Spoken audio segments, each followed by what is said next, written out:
ถามตอบ Q&A ปรึกษาปัญหาความรักนิสัยธงเขียวที่ชอบและธงแดงที่ขอผ่านระหว่างแอบชอบกับรักแรกพบเราควรโฟกัสตรงไหนก่อนดีครับ ขอวิธีเข้าหาผู้หญิงแบบที่ไม่ให้ดูเสร่อหรือดูเป็นเอาหวังมากเกินไปหน่อยครับถ้ารู้สึกว่าตัวเองไม่ดีพอและไม่คู่ควรกับความรักที่ดีจากปมความผิดหวังในอดีตจะจัดการกับความคิดนี้ยังไงถ้าเรารอใครสักคนไปนานๆจนเริ่มรู้สึกว่าไม่รู้สึกอะไรกับคนนั้นแล้วจะผิดไหมถ้าเราจะเลือกทำตามหัวใจตัวเองวันนี้นะคะเราก็มีแขกรับเชิญสุดพิเศษนะคะสุดสวยของเราก็คือมาริซ่าเองค่ะวันนี้เราก็จะมาถามตอบ Q&A นะคะที่เราได้ลงช่องเอาไว้นะคะว่าให้ทุกคนมาคอมเมนต์กันว่าโอเคอยากปรึกษาปัญหาความรักเรื่องอะไรบ้างวันนี้พวกเรา2คนนะคะก็จะมาให้คำปรึกษากันแต่ขอแบบว่าพูดไว้ก่อนเลยว่า disclaimer ตัวว่าอันนี้เป็นความคิดเห็นส่วนตัวก็คืออย่าดราม่านะคะเพราะว่าทุกคนมีแนวทางมีความคิดมีการใช้ชีวิตที่ต่างกันเพราะฉะนั้นถ้าความคิดเห็นเราไม่ตรงกับคุณก็ไม่เป็นไรนะคะเพราะว่ามันเป็นความคิดเห็นส่วนบุคคลจริงๆใช่เราวันนี้เราก็จะรับบทเป็นพี่ช้อยพี่ออดพี่ออดพี่ช้อยพี่ออดจริงๆมันเป็นพี่อ้อยพี่ชอแต่ว่าเราแบบว่าพาโรดี้ยังไงเราเป็นอะไรนะพี่ออดพี่ช้อยนั่นแหละหนักเลยเจอดิเป็นไข่หวานกับอลิซ่าละกันโอเคค่ะยังไงก็เดี๋ยวเราไปรอดูนะคะว่าจะเป็นยังไงไปดูกันค่ะคำถามแรกนะคะนิสัยธงเขียวที่ชอบและธงแดงที่ขอผ่านเธอก่อนเริ่มธงแดงก่อนไหมเริ่มธงแดงก่อนอะไรที่แบบใครเข้ามาแล้วโอเคไม่เอาเลยฉันไม่ชอบคนที่ใจร้อนฉันไม่ชอบคนใจร้อนคือเมื่อก่อนฉันเป็นคนที่ใจร้อนมากแล้วฉันค่อนข้างเป็นคนเอาแต่ใจใช่ปะแล้ว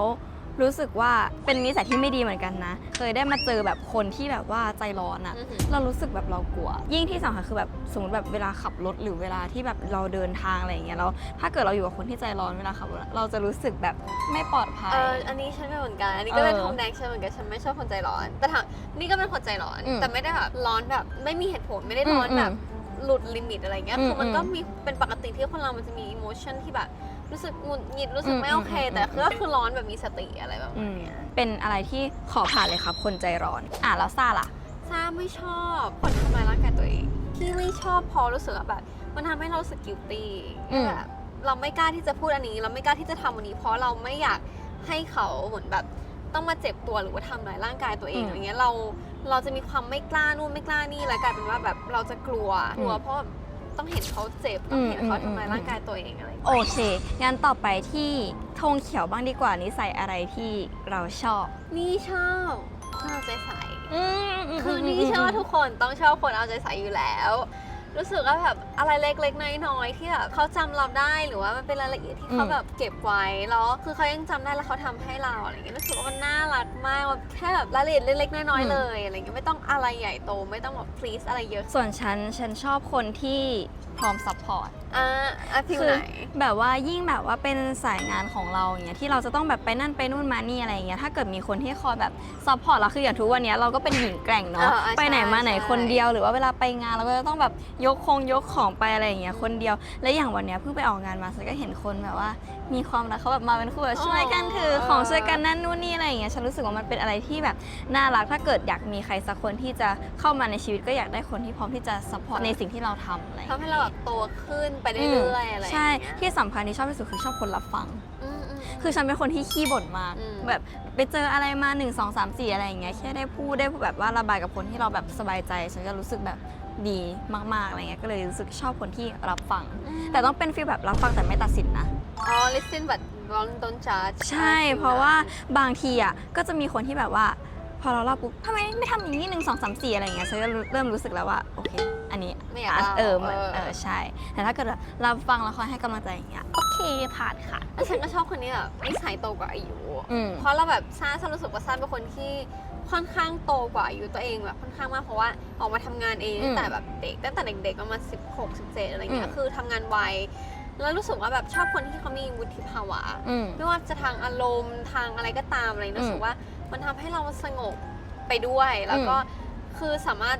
ไกด์เราได้อะไรอย่างเงี้ยใช่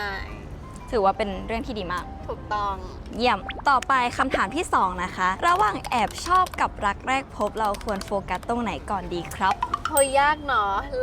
แบบ love at first sight อะไรฟิลนั้น สำหรับฉันเหรอรักแรกพบนี่คือไงคือเดินผ่านอย่างเงี้ยแล้วก็แบบอุ๊ยปิ๊งอย่างนี้เหรอหรือว่ายังไงน่าจะเป็นฟิลนั้นที่แบบคนสองคนมาเจอกันแล้วก็รู้สึกแบบเหมือนสปาร์คฉันว่ามันควรต้องศึกษาดูใจกันก่อนอะไรเงี้ยมันคือไม่for me เราไม่ค่อยเชื่อเรื่องรักแรกพบเท่าไหร่เพราะแบบมันเพิ่งเจอกันเองอะไรอย่างงี้มันอาจจะแบบยังไม่รู้นิสัยใจคอกันเท่าไหร่ฉันรู้สึกว่าถ้าสมมติอยู่อาจจะชอบ appearance หน้าตาได้แบบอุ้ยเดินมาคนนี้สวยฉันปิ๊งหรือว่ามันมีอะไรที่แบบถูกจริตแต่สุดท้ายฉันติงว่าควรที่จะศึกษากันเพิ่มเติมมากกว่าอะไรเงี้ยเธอว่าไงนี่รู้สึกว่ารักแรกพบกับแอบชอบเหรอชอบความรู้สึกรักแรกพบมากกว่ามันก็ใจฟูเนาะใช่มันเป็นความรู้สึกที่ความรู้สึกของคนสองคนที่มันเกิดขึ้นพร้อมกันอะไรอย่างเงี้ยแล้วนี่เป็นคนที่แบบว่าไม่ค่อยมีความรู้สึกแอบชอบเท่าไหร่เพราะว่าเป็นคนที่ถ้าเกิดรู้สึกว่าชอบใครแล้วฉันจะบอกเลยจะไม่ได้แบบแอบเก็บไว้ในใจคนเดียวเป็นคนที่แบบถ้าชอบแล้วจะบอกเลยแล้วเป็นคนชอบคนอื่นก่อนที่จะแบบว่าคนอื่นมาชอบอะไรอย่างเงี้ยเธอบอกเลยเหรอใช่ถ้ารู้สึกว่ามันต้องมั่นใจก่อนนะไม่ใช่แบบเจอวันนึงแล้วแบบโอยบอกชอบเลยอย่างเงี้ยไม่ใช่ก็แบบคิดไปสักทบทวนก่อนว่าถ้าเราเจอกันอีกครั้งนึงฉันจะยังรู้สึกแบบดีกับเธออยู่หรือเปล่าอะไรอย่างงี้ก็จะเป็นฟิลนั้นมากกว่าแล้วก็จะบอกชอบไปเลยแล้วก็ถ้าชอบจริงๆก็จะจีบเลยจริงปะใช่ฉันไม่เคยจีบใครก่อนเลยจริงเหรอไม่เคยเลยเพราะว่าในชีวิตมีแฟนแค่ไม่กี่คนไม่เคยจีบใครสักคนก่อนเลยเป็นคนขี้เขินมากก็คือแบบดูเป็นคน energy อย่างงี้แต่จริงๆเป็นคนขี้เขินมากๆแบบไม่กล้าจีบใครก่อนไม่กล้าทักใครไปก่อนด้วยเป็นคนแบบขี้กลัวอะไรเงี้ยฉันก็เหมือนกันแต่คือของฉันอะไม่มีคนทักมาจีบเลยจริงปะไม่มีคนทักมาจีบไม่มีคนแบบว่ามาบอกชอบหรือว่าอะไรเลยก็เลยแบบไม่เข้าใจใครเป็นนะคะสามารถคอมเมนต์มาได้แต่เป็นเหมือนกันว่าแบบทำไมไม่มีคนเข้ามาจีบเราเลยเนาะแต่เนี้ยเคยถามเพื่อนนะบอกว่าแบบคิดว่ามีแฟนแล้วใช่คนส่วนใหญ่บอกว่าคิดว่าดูมีแฟนแล้วน่าดูมีแฟนแล้วน่าเราดูมีแฟนแล้วกันไหมคะอันนี้คือน่าดูมีแฟนเหรอคะคอมเมนต์ว่าสรุปรักแรกพบหรือแอบชอบถ้าเป็นฉันจะโฟกัสที่รักแรกพบมากกว่าจริงเหรอมันรู้สึกแบบมันไปด้วยกันนะมันไม่ได้แบบว่าแบบเราพยายามไปคนเดียวถ้าเป็นแอบชอบอะมันเหมือนเราต้องพยายามเพื่อคนหนึ่งอะไรประมาณนี้แต่รักแรกพบเรารู้ได้ไงว่าเขาก็ชอบเรามันจะมีความรู้สึกบางอย่างนะจริงเหรอมันจะเป็นฟีลแบบสบตากันแล้วมันจะรู้สึกแบบเธอคิดเหมือนฉันใช่ไหม B1 ฉันคิดเหมือนเธอ B2 แล้วนั้นเลยจริงอ่ะใช่ฉันไม่เคยฉันไม่ส่วนตัวฉันไม่เคยคือนี่ก็ไม่รู้เหมือนกันนะว่าสิ่งที่เคยเจอเคยเห็นอย่างเงี้ยมันเรียกว่ารักแรกพบหรือเปล่าแต่ว่ามันทำความรู้สึกนะตอนนั้นอะมันรู้สึกประมาณนั้นจริงๆฟีลประมาณนั้นใช่จ้ะก็คือถ้าเป็นมาริซ่าก็จะโฟกัสที่แอบชอบส่วนใครหวานก็จะเป็นรักแรกพบนะครับโอเคค่ะคำถามที่3นะคะอันนี้ค่อนข้างร้อนแรงขึ้นมาเพิ่มอีกนิดนึงคำถามก็คือขอวิธีเข้าหาผู้หญิงแบบที่ไม่ให้ดูเสร่อหรือดูเป็นเอาหวังมากเกินไปหน่อยครับเริ่มเลยค่ะนี่ไม่ชอบคนถามว่าทักครับเหมือนกันรู้สึกว่าเจตนามันชัดเจนเกินแล้วคือมันมุ่งเลยอ่ะทักครับท่านมีคนทักว่าทักครับไม่ตอบเลยหรือว่าแบบอะไรแบบเบสิกอะไรอย่างเงี้ยอันบ้านอยู่แถวไหนครับอะไรอย่างเงี้ยไม่ค่อยชอบมันดูแบบจู่โจมเกินไปอ่ะฉันชอบคนที่เข้าหาแบบมาเป็นเพื่อนกันก่อนให้แบบถ้าสมมติว่าไม่รู้จักกันเลยแบบไม่รู้จักกันเลยไม่ว่าจะสถานะไหนแล้วแบบอยากจะเข้ามาทำความรู้จักอ่ะชอบเป็นฟีลแบบว่าเป็นเพื่อนกันก่อนได้รู้จักแบบพื้นฐานกันก่อนว่าโอเคเรียนที่ไหนยังไงทำอะไรให้เราได้แบบพอจะมีแบบว่า perspective บางอย่างกับเขาก่อนที่จะแบบทักมาแบบจีบเหมือนกันถ้าไม่ชอบแบบทักครับเป็นยังไงอย่างเงี้ยไม่ชอบนี่ก็ชอบแบบค่อยๆเป็นค่อยๆไปแบบนี่อาจจะแปลกนะนี่เป็นคนที่ไม่ค่อยชอบถ้าแบบประโยคแรกที่ทักมาทำให้เรารู้ว่าเขาตั้งใจมาจีบแบบจะไม่คุย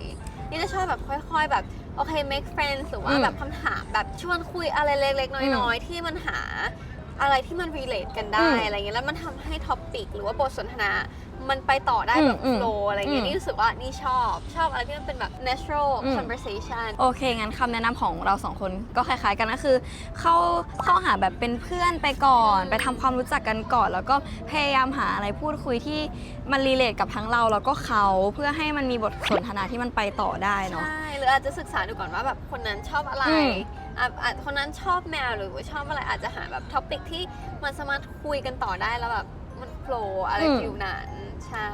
โอเคครับก็ขอให้สมหวังกับความรักนะคะ อันนี้เริ่มดีฟขึ้นมานิดนึง ดีฟทอล์กเนาะ ถ้ารู้สึกว่าตัวเองไม่ดีพอและไม่คู่ควรกับความรักที่ดี จากปมความผิดหวังในอดีตจะจัดการกับความคิดนี้ยังไง ถ้าสำหรับฉันนะ ฉันจะรู้สึกว่าจริงๆ ก็ไม่ผิดที่จะรู้สึกแบบนี้ แต่ว่าถ้าเป็นเราแล้วเราอยากที่จะแบบมีความรักอีกครั้งอะไรเงี้ย จริงๆแล้วคนทุกคนมันไม่มีคำว่าไม่ดีพออะ ใช่ ทุกคนมีสิ่งที่ดีเป็นของตัวเองแบบว่าซ่ามีอะไรที่ดีค่ะมันก็อาจจะไม่มีเหมือนกันหรือว่าใครว่ามีอะไรที่ดีซ่าก็อาจจะไม่มีเหมือนกันอะไรเงี้ยคือแต่ละคนอ่ะมันไม่เหมือนกันเลยจริงๆเราควร appreciate กับตัวเองในทุกๆ อย่างไม่ว่าเราจะเป็นยังไงอ่ะแล้วแน่นอนว่าคนที่เขาจะมาเป็นคู่เราเขาก็จะ appreciate ในสิ่งที่เราเป็น ใช่ I think like มันไม่มีอะไรที่มันสามารถมา judge กันได้ว่าแบบ เราไม่ดีหรือว่าเราไม่ได้แบบ worthy พอในความสัมพันธ์นี้หรือว่าอะไรสุดท้ายอะรู้สึกว่ามันเป็นอะไรที่มันตัดสินกันไม่ได้จริงๆว่าอยู่คู่ควรหรือไม่คู่ควร หรือว่าดีพอไม่ดีพอมันเป็นอะไรที่ไม่มีอะไรมาตัดสินได้เลยจริงๆ รู้สึกว่าคนสองคนถ้ามันเวิร์กมันก็ไปต่อกันได้ แต่ว่าถ้ามันไม่เวิร์กไม่ว่าจะเหตุผลอะไรก็ตามมันก็คือการแยกย้ายใน at the end ถ้ามันโอเคมันปรับกันไม่ได้จริงๆ หรือว่าอะไรมันจูนไม่ลงตัวหรือว่าไลฟ์สไตล์มันไม่ตรงกัน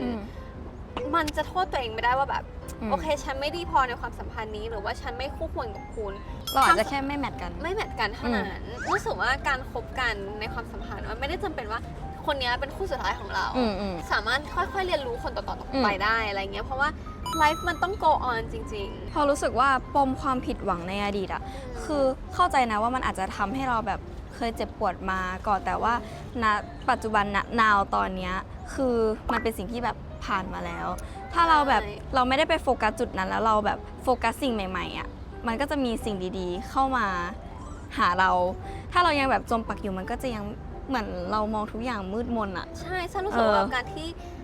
ไม่คือทุกคนมีปมหมดนะทุกคนมีปมหมดใช่เองก็มีปมแต่ฉันรู้สึกว่าเราเลือกได้ว่าเราจะเก็บปมนั้นไว้กับตัวเองหรือเปล่าหรือว่าเราเลือกได้ว่าเราจะนำปมนั้นมาเป็น priority ในชีวิตหรือเปล่าอย่างเงี้ยฉันรู้สึกว่าการที่เราจมกับปมนั้นนะมันทำให้ดึงตัวเองลงทั้งความรู้สึกแล้วก็แบบไลฟ์สไตล์ชีวิตต่างๆเนี่ยฉันรู้สึกว่าถ้าสมมติปล่อยวางได้หรือว่ามองมุมมองอื่นๆอย่างเงี้ยมันก็จะแฮปปี้ขึ้นนะฉันว่าชีวิตจะแบบแฮปปี้ขึ้นมากๆเพราะว่าคนเก่ากับคนใหม่มันคนละคนกันฉันรู้สึกว่ามันก็จะไม่แฟร์กับคนใหม่ด้วยถ้าแบบจะเอาอดีตของคนเก่าอะไรเงี้ยมาผูกไว้กับคนใหม่เพราะสุดท้ายแล้วมันก็คือคนละคนเนาะใช่ ถ้าเราแบบเริ่มต้นใหม่เราจะเจอความรักที่ดีขึ้นก็ได้ใช่สุดท้ายนะคะ by the way ทุกคนคู่ควรนะคะที่จะมีความรักที่ดีนะคะใช่เชื่อทุกคนแบบคู่ควรที่จะมีความรักที่ดีมากๆแล้วก็คู่ควรที่จะมีชีวิตที่ดีสุดๆเลยแค่มันต้องถูกจังหวะถูกเวลาถูกคนอะไรเงี้ยโอเคคำถามสุดท้ายนะคะ